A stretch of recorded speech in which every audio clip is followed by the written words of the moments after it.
Tumutulong si Don Miguelito sa pag-aasikaso ng mga may sakit. Ito ang mga taong nahawaan ng kumakalat na virus sa kanilang bayan.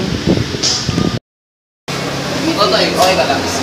Ninyo, tatay ninyo. Kamusta lang? Okay lang. Sige muna. Okay. Tinawagan ni Don Miguelito ang kanyang mga anak na si Minerva at Melissa dahil nakalipas na ang ilang oras sa ipinangakong oras ng pagdating ay hindi pa din sila dumadating sa charity. Ngunit tila hindi niya ito makontak marahil ay walang signal sa kanilang lugar kung kaya't hinayaan na lamang niya.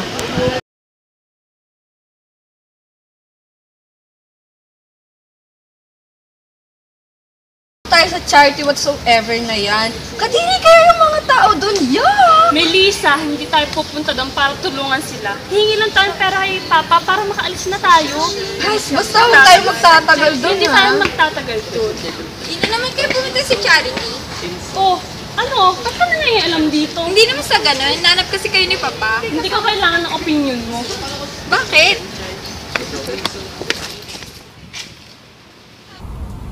Ako naman si Gobernador eh. Papasikat na naman. Kung alam ko lang, pinapalas niya lang rando na sa politika. Fernando, yan ang sinasabi ko sa'yo. Dapat gumawa ka ng mga plano, ng mga proyekto. O kung hindi mo kayang daanin sa ganun, sirain mo si Gob. Dapat gumawa ka ng paraan para masira yung imahe niya. Tandaan mo, malapit na ang eleksyon. Baka matalo ka na naman niya. Ah, naisip na ako. Uy girls, ano pang hinihintay natin? Tara na, kain na tayo. Let's go! So kaya, pero teka, hindi ba kayo pupunta sa charity ng Papa? Hindi no. Yak! Kadiri kayo yung mga tao doon. Ano ba klase mga tao yun? Mga ew, ever. May sakit? Ha? Tara na nga para marami tayong mapuntahan. Napapansin ko na unti-unti lumalo sa loob ng mga anak natin sa atin. Hindi ba nila napapansin yung charity natin? Yung gagawin natin? Yan, magkakausapin ko sila. Maghintay lamang tayo ng kaunting panahon. At alam ko, malalaman din nila ang tunay na kahulugan at pakiramdam ng pagtulong.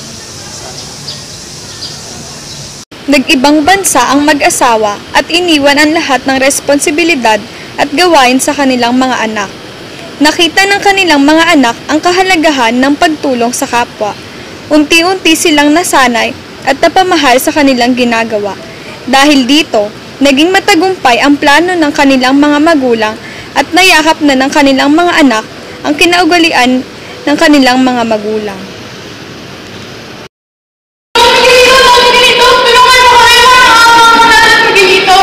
Bakit? Ano nangyari? Kasi po, Don Miguelito, 5 buwan na nagdudog siya sa sakit na tuberculosis ng aking asawa si Fernando. Asan siya?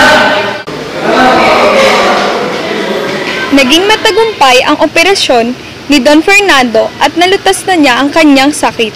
Gaya ng sabi ng ibang doktor, tanging si Don Miguelito nga ang nakapagpagaling kay Don Fernando.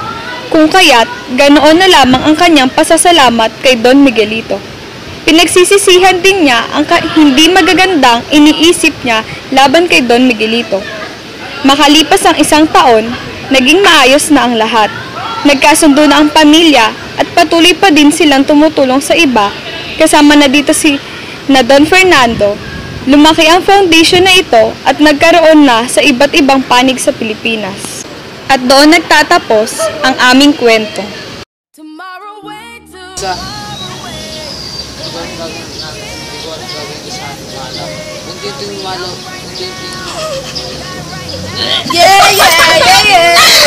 Melissa, hindi naman tayo magtatagal doon. Hingi lang tayong pera kay Papa para Hindi na naman kayo pumunta sa charity. Ay, naku, may alam ka. Hindi naman sa ganun. Kasi hinanap kayo ni Papa. Yeah, you!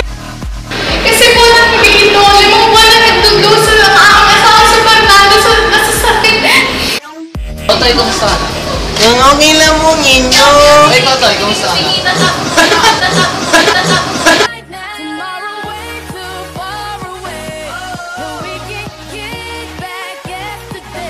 But we young right now.